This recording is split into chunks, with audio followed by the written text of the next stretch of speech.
Hello guys, welcome back to my channel. आज चाहिँ म तपाईँहरू सामु केही फरक कुरा लिएर आएको छु र मोस्टली मलाई आउने क्वेसन भनेको चाहिँ मेरो रिलेटिभ्स, मेरो साथीहरूले सोध्ने गर्छन् किन न्युजिल्यान्ड गर्या, अरू कन्ट्री किन नगरेको, अनि अब New Zealand compare to other country कस्तो छ, अनि न्युजिल्यान्डको बारेमा भन्न पर्यो भन्ने कुराहरू आइरहँदाखेरि अनि I think it will be better to make video and post through social media. अनि जस्तै युट्युबहरूमा मैले सेयर गरेँ भने मैले इन्फर्मेसन प्रोभाइड गर्न सक्छु जस्तो लाग्छ। So why you choose New Zealand भनेर मलाई मोस्टली सोधिने क्वेसन हो। र मैले किन चुज गरेँ भन्दाखेरि बिकज मैले जुन टाइममा न्युजिल्यान्डको बारेमा रिसर्च गरिरहेको थिएँ, बुझिरहेको थिएँ, त्यो टाइममा चाहिँ अलिकति टु बी अनेस्ट त्यो टाइममा अस्ट्रेलियाको रिजेक्सन एकदम हाई थियो।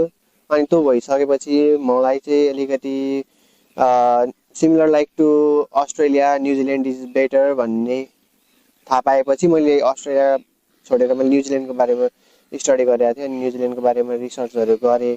अनि यहाँको इन्भाइरोमेन्ट, यहाँको कल्चर, प्लस यहाँको क्वालिफिकेसनहरू, एकाडेमिकहरू कस्तो छ भन्ने कुराहरू हेर्दाखेरि एकदम राम्रो, ओभरअल राम्रो र सिमिलर लाइक अस्ट्रेलिया भएको कारणले पनि मैले चाहिँ न्युजिल्यान्ड चुज गरे हो।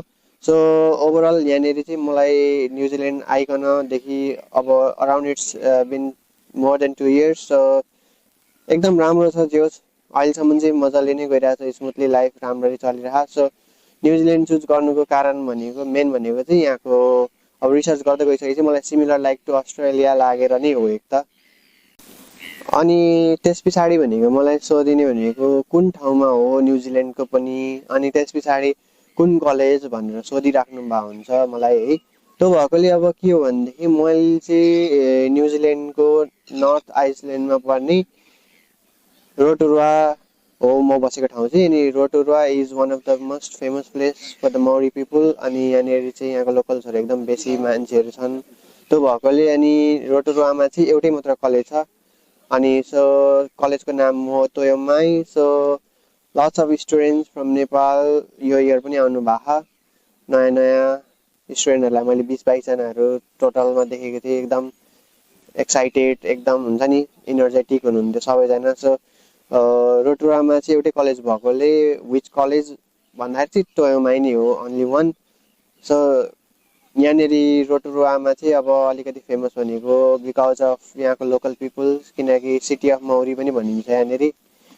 अनि कुन कोर्समा भनेर नि सोध्नुहुन्छ। मैले चाहिँ यहाँनिर मैले चाहिँ अकाउन्टिङ गरेँ हो, किनकि मैले +2 मेरो ब्याकग्राउन्ड भनेको एकाडेमिक ब्याकग्राउन्ड भनेको चाहिँ म्यानेजमेन्ट गरेको भएर अनि मैले चाहिँ मेरो अप्सनमै अब कि बिजनेस गर्नुपर्ने हुन्छ कि एकाउन्टिङहरू, त्यही ब्याकग्राउन्ड जुन एकाडेमिक ब्याकग्राउन्डको त्यही अनुसारले गर्न मिल्यो नि त कोर्स सेलेक्सन। सो त्यो भएकोले चाहिँ मैले एकाउन्टिङ गरिरहेको छु।